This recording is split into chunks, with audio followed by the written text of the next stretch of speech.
भोलू तथा गामा दो सगे भाई थे, काफी मेहनती। भोलू कलईगर था। सुबह धौंकनी सिर पर रख कर निकलता और सारा दिन शहर की गलियों में भांडे कलाई करा लो क्या आवाजें लगाता रहता था।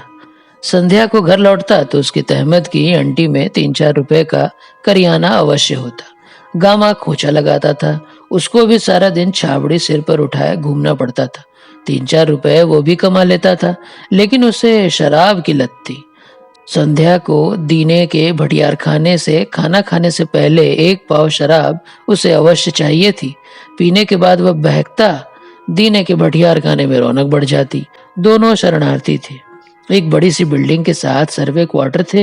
इन पर जहां औरों ने अधिकार कर रखा था, वहां पर इन दोनों भाइयों ने भी एक क्वार्टर को, जो दूसरी मंजिल पर बना था, अपने रहने के लिए महफूज कर लिया था। सर्दियां आराम से बीत गई। गर्मियां आई तो गामा को बहुत तकलीफ हुई। भोलू तो ऊपर कोठे पर चारपाई बिछाकर सो जाता, पर गामा क्या करता। बीवी थी और ऊपर पर्दे का कोई प्रबंध ही नहीं था। एक गामा ही को यह नुकसान नहीं था, उन क्वार्टरों में जो भी शादीशुदा थे इसी कठिनाई में फंसे थे। कल्लन को एक बात समझ में आई। उसने कोठे पर कोने में अपनी और अपनी बीवी की चारपाई के इर्द गिर्द टाट तान दिया। इस प्रकार पर्दे का प्रबंध हो गया। कल्लन की देखा देखी दूसरों ने भी इस तरकीब से कार्य लिया। भोलू ने भाई की सहायता की और कुछ ही दिनों में बांस वगैरह गाड़ कर, टाट और कंबल जोड़कर पर्दे का प्रबंध कर दिया। यूं हवा तो रुक जाती थी, लेकिन नीचे क्वार्टर के नरक से हर हालत में यह जगह सही थी। ऊपर कोठे पर सोने से भोलू की तबीयत एक विचित्र क्रांति आ गई। उसने मन में इरादा कर रखा था कि वो ये जंजाल कभी नहीं पालेगा। जब कभी गामा उसकी विवाह की बात छेड़ता भी तो वो कहता, ना भाई, मैं अपने निरोग पिंडे पर झोंके नहीं लगवाना चाहता। मगर अब गर्मियां आई और उसने खाट बिछाकर सोना शुरू किया तो 10-15 ही दिन में उसके ख्याल बदल गए। एक शाम को दीने के भटियार खाने में उसने अपने भाई से कहा, मेरा ब्याह करा दो, नहीं तो मैं पागल हो जाऊंगा। गामा ने जब ये सुना तो उसने कहा, ये क्या मजाक सूझा है तुझे। भोलू बहुत गंभीर हो गया। तुम्हें पता नहीं, 15 रातें हो गई मुझे जागते हुए।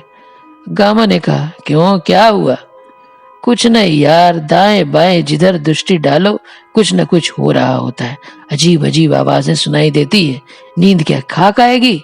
गामा जोर से अपनी घनी मूंछों के साथ हंसा। भोलू शर्मा गया, फिर कहने लगा, वो जो कल्लन है उसने तो हद ही कर दी है। साला पूरी रात भर बकवास करता रहता है। उसकी बीवी साली की जबान भी तलवे से नहीं लगती। बच्चे पड़े रो रहे होते हैं, मगर वो। भोलू चला गया तो उसने दीने के भटियार खाने में अपने सभी यार दोस्तों को खूब चहक चहक कर बताया कि उसके भाई को आजकल नींद नहीं आती। इसका कारण जब उसने खास अंदाज में बयान किया तो सुनने वालों के पेट में हंसते हंसते बल पड़ गए। जब वे लोग भोलू से मिले तो उन्होंने उसका खूब उपहास उड़ाया। कोई उससे कहता, हाँ भाई, कल्लन अपनी बाकी से क्या बातें करता है। कोई कहता, मियाँ ऐसे ही मजे लेते हो, सारी रात फिल्म देखते रहते हो, 100% बोलती गाती। कुछ ने उससे गंदे गंदे मजाक भी किए। भोलू बुरी तरह चढ़ गया। दूसरे रोज उसने गामा को उस वक्त पकड़ा जब वो नशे में नहीं था। तो उसने उससे कहा, तुमने तो यार मेरा मजाक ही बना दिया है। देखो, जो कुछ मैंने तुमसे कहा है वो झूठ नहीं है। गामा ने मूंछ मरोड़ कर पहले कुछ सोचा, फिर बोला, अच्छा, हो जाएगा बंदोबस्त। तुम्हारी भाभी से आज ही बातचीत करता हूँ कि वो अपने मिलने वालियों से पूछ ले। 1.5 महीने के भीतर बात पक्की हो गई। समद कलंगर की लड़की आयशा गामा की बीवी को काफी पसंद आई। खूबसूरत थी, घर का काम काज जानती थी। शादी से 4 दिन पहले भोलू ने अपनी दुल्हन के लिए ऊपर कोठे पर टाट के पर्दे का बंदोबस्त कर दिया। बांस बड़ी दृढ़ता से फर्श पर गाड़ा, टाट खूब कसकर लगाया। चारपाइयों पर नए खेस भी बिछाए। नई सुराही मुंडेर पर रखी गई। शीशे का गिलास बाजार से खरीदा। सब काम उसने बड़े चाव से किए। रात्रि को जब वो टाट के पर्दे से घिरकर सोया तो उसको अजीब सा लगा। वह खुली हवा में सोने का आदी था, मगर अब उसको आदत डालनी थी।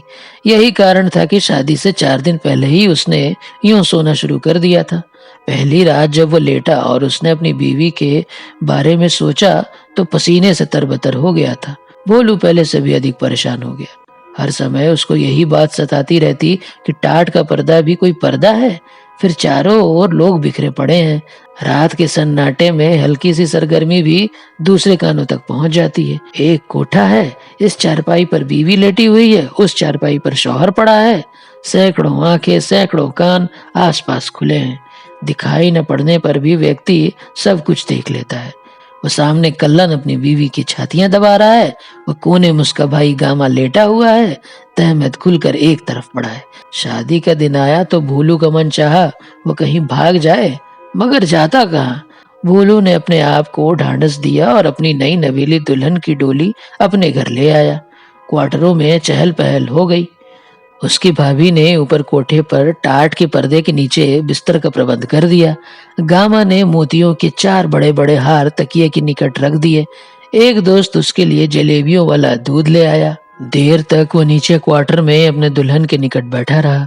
वो बेचारी शर्म के मारे सिर झुकाए घूंघट ओढ़े सिमटी हुई सी थी। सख्त गर्मी थी।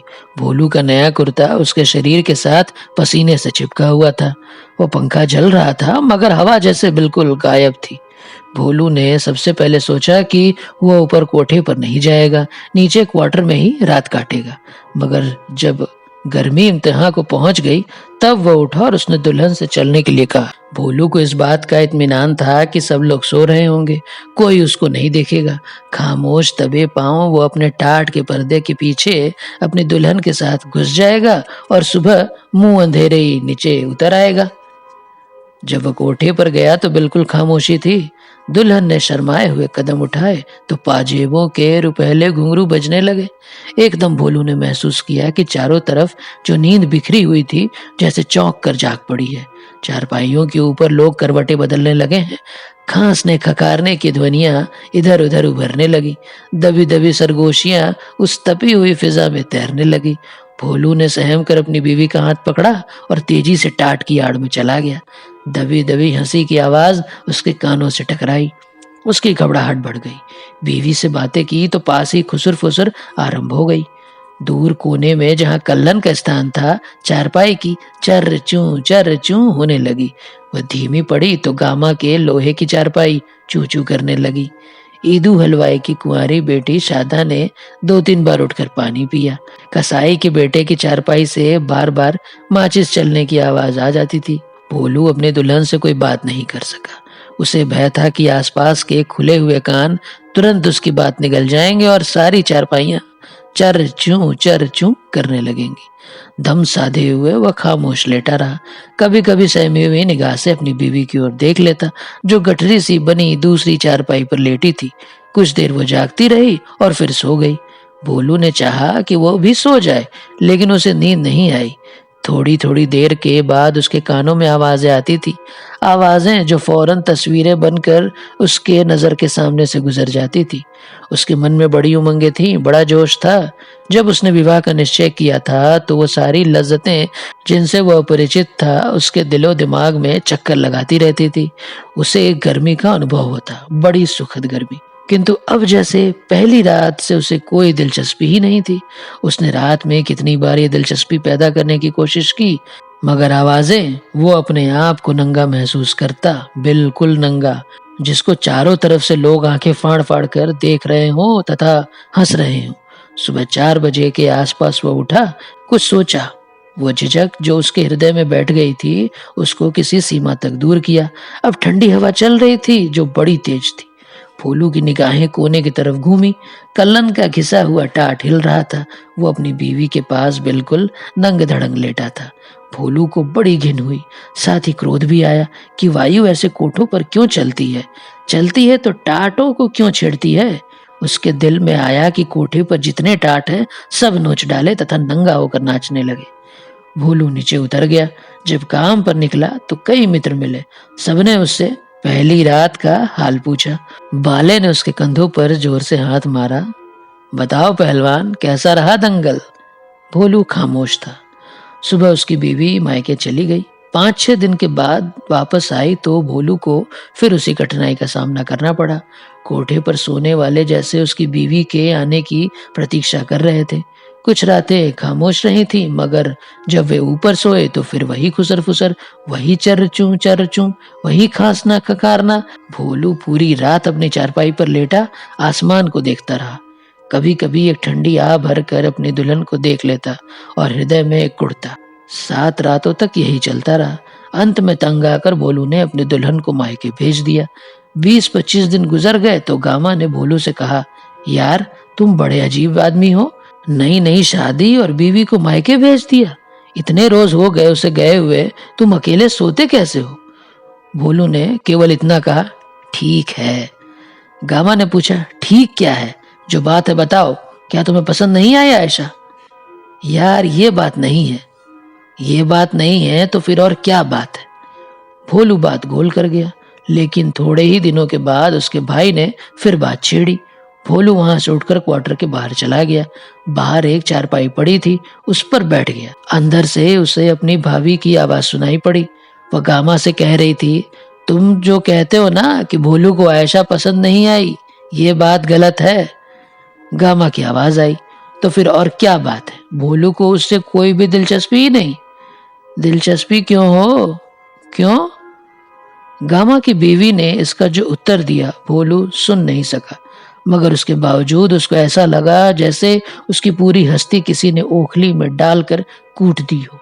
गामा एकदम ऊंचे स्वर में बोला, नहीं नहीं, ये तुमसे किसने कह दिया?